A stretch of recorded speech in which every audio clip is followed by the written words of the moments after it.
Assalamualaikum warahmatullahi wabarakatuh. Saudara-saudaraku sebangsa setanah air yang kami cintai, yang kami banggakan, yang kami muliakan dimanapun Anda berada. Adanya tesis dari Kiai Haji Imaduddin Usman Al-Bantani ini betul-betul merubah peradaban Nusantara.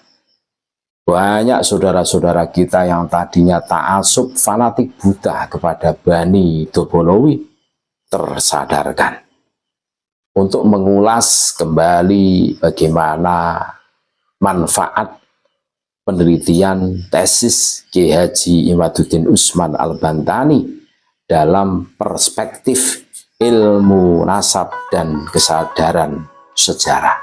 Kita harus tahu tesis penelitian Kiai Haji Imaduddin Usman Al-Bantani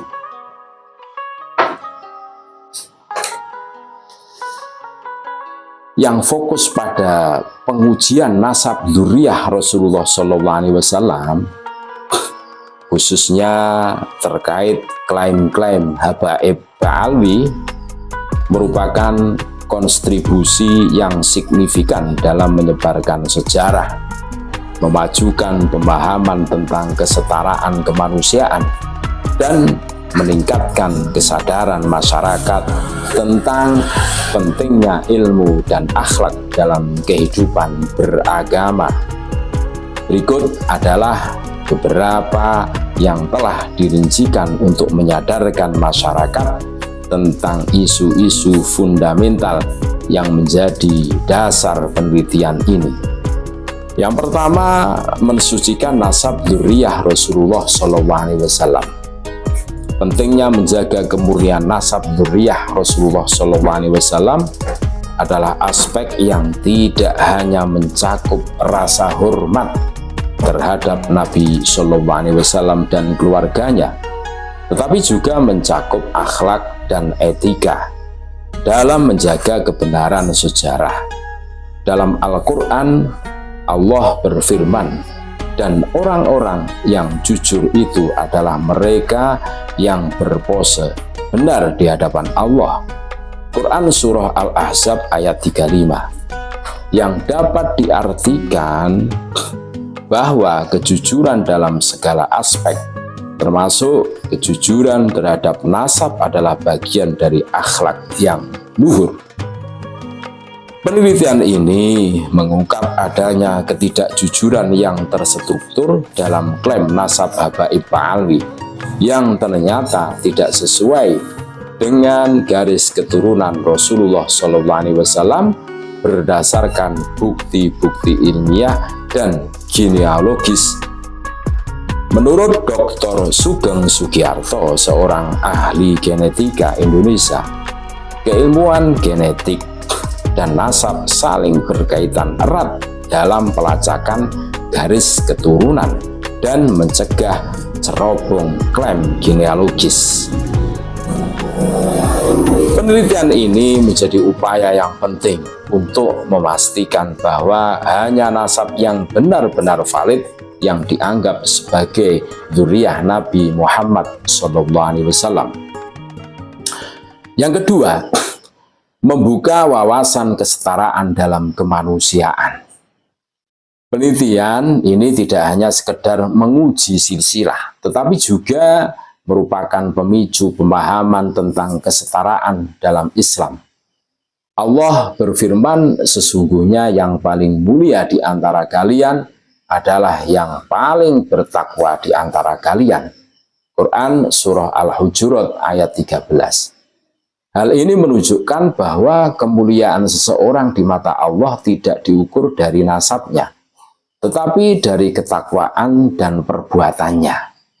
Sejarah Islam juga mencatat bahwa para sahabat seperti Salman Al-Farisi dan Bilal bin Rabah memiliki peran penting dalam membangun Islam meskipun mereka tidak memiliki nasab yang dianggap mulia pada saat itu.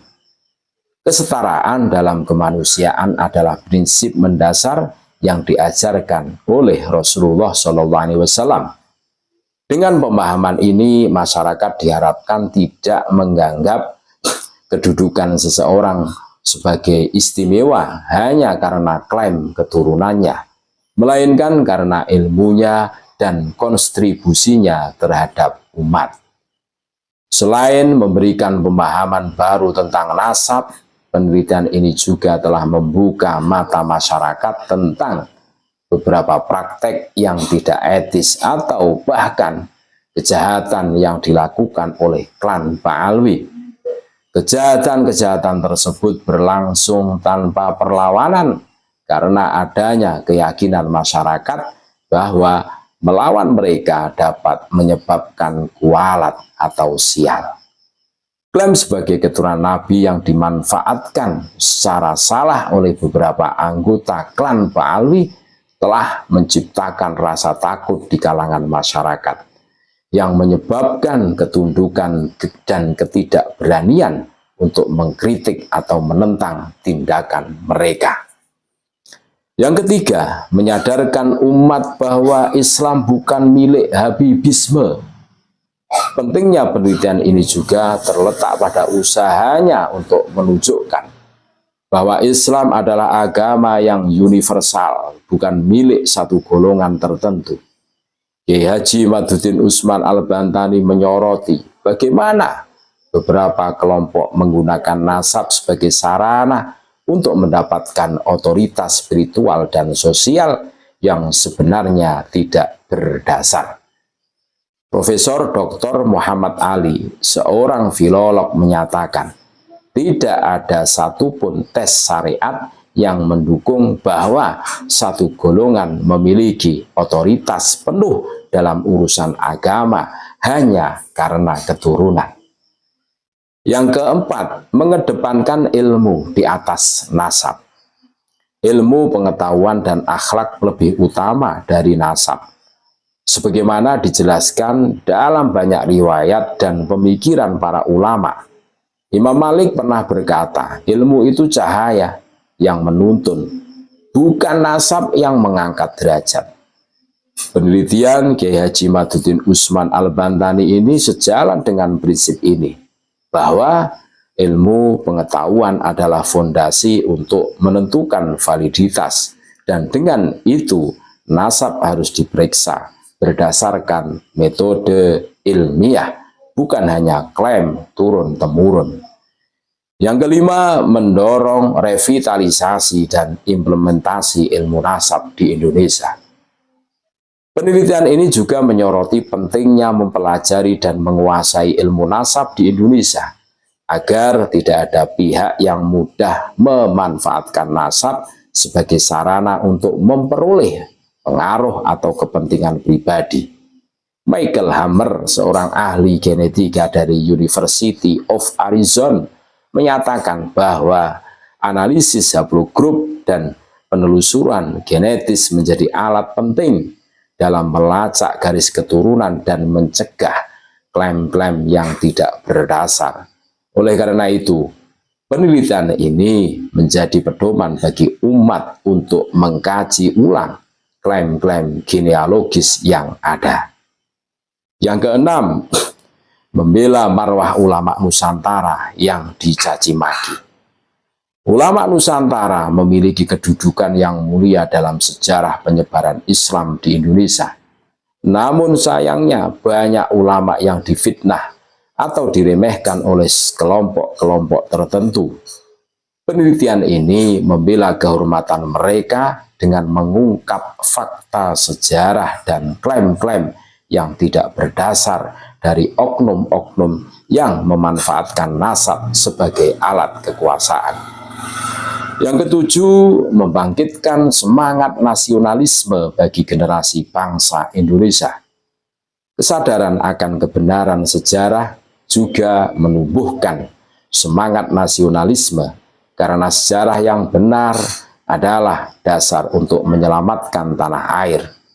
Klaim-klaim yang tidak berdasar tentang keterlibatan habaib tertentu dalam sejarah bangsa Indonesia perlu diluluskan agar generasi muda memahami perjuangan bangsa dengan benar, bukan berdasarkan narasi yang dibelokkan. Yang kedelapan, melindungi sejarah dan warisan budaya dari klaim yang tidak berdasar. Salah satu manfaat utama dari penelitian ini adalah melindungi sejarah dan warisan budaya bangsa dari klaim-klaim sepihak yang tidak didukung oleh bukti ilmiah. Profesor Dr. Anhar Gonggong, seorang sejarawan terkemuka Indonesia, menekankan pentingnya menjaga keaslian sejarah agar generasi bangsa tidak kehilangan identitas. Dengan menjaga kelestarian sejarah, penelitian ini memberikan kontribusi besar terhadap pelestarian budaya dan identitas bangsa. A. Pemalsuan ribuan makam. Salah satu kejahatan yang terungkap dari penelitian ini adalah pemalsuan ribuan makam oleh klan Pak Alwi. Beberapa anggota klan diduga memalsukan makam orang-orang yang mereka klaim sebagai keturunan atau tokoh-tokoh penting yang seolah-olah terkait dengan mereka. Pemalsuan ini dilakukan dengan tujuan memperkuat legitimasi klaim nasab dan meningkatkan status sosial serta keagamaan klan Pak Alwi di tengah masyarakat. Dengan terbongkarnya kasus-kasus pemalsuan makam ini, masyarakat dapat lebih waspada dan tidak lagi mudah percaya pada klaim-klaim yang tidak memiliki dasar historis dan ilmiah yang kuat. B. Pemalsuan sejarah NU. Penelitian ini juga mengungkap bagaimana sejarah Nahdlatul Ulama atau NU mengalami upaya pemalsuan oleh beberapa oknum dari klan Pak Alwi. Mereka diduga berusaha memutarbalikkan fakta-fakta sejarah terkait peran dan kontribusi NU dalam perjuangan Islam di Indonesia, dengan tujuan memperbesar peran klan Pak Alwi di dalamnya. Hal ini merugikan kebenaran sejarah NU sebagai organisasi Islam terbesar di Indonesia yang memiliki jejak panjang dalam perjuangan keagamaan dan kebangsaan. Dengan terbongkarnya pemalsuan ini, masyarakat NU dapat lebih memahami sejarah organisasi mereka yang sebenarnya bebas dari klaim-klaim yang dimanipulasi. Kesembilan, mencegah mudorot akibat pembelokan sejarah. Penelitian juga bertujuan untuk mencegah mudorot yang muncul dari distorsi sejarah. Pembelokan sejarah yang dilakukan dasar ilmiah berpotensi mendorong umat dan menimbulkan perpecahan. Kiai Haji Madudin Usman Al-Bantani menegaskan bahwa sejarah yang dipelintir membawa fitnah bagi umat dan hanya menambah kebingungan dalam masyarakat. Oleh karena itu, upaya untuk meluruskan sejarah adalah bagian dari jihad melawan fitnah. Pemalsuan sejarah Indonesia juga menjadi salah satu temuan penting dalam penelitian ini. Beberapa anggota klan Pak Alwi diduga mencoba mengubah narasi sejarah nasional untuk memasukkan peran mereka secara berlebihan atau bahkan palsu dalam perjuangan bangsa. Ini dapat mencakup klaim-klaim yang berlebihan mengenai keterlibatan mereka dalam pergerakan nasional atau peran dalam berbagai momen penting sejarah Indonesia. Pemalsuan ini, jika tidak diungkap, dapat merusak pemahaman masyarakat tentang sejarah bangsa dan membuat generasi mendatang keliru dalam memahami perjuangan kemerdekaan Indonesia. Penelitian Kiai Imad telah memberikan kontribusi penting dalam menjaga integritas sejarah bangsa dari upaya manipulasi tersebut. 10. Mengurangi praktek penyalahgunaan nasab. Penelitian ini mengungkap praktek nasab atau klaim genealogis yang seringkali dilakukan oleh oknum tertentu untuk meraih pengaruh sosial atau keuntungan pribadi. Melalui pendekatan ilmiah dan penggunaan bukti genetik, Kiai Haji Madudin Usman Al-Bantani memberikan panduan bagi masyarakat untuk memahami kritis terhadap klaim-klaim yang tidak memiliki dasar ilmiah yang kuat.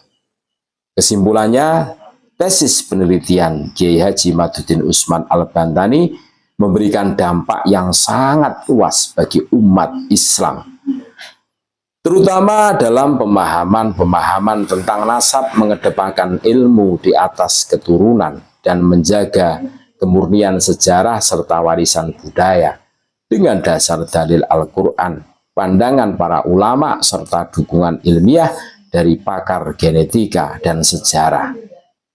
Penelitian ini menjadi acuan penting bagi masyarakat untuk memahami pentingnya kebenaran dalam nasab dan sejarah. Selain ini, penelitian ini juga memberikan inspirasi bagi generasi muda untuk menghargai ilmu pengetahuan, berakhlak mulia, dan berjiwa nasionalis. Terima kasih. Tetap NKRI harga mati, Nusantara milik kita. Assalamualaikum warahmatullahi wabarakatuh.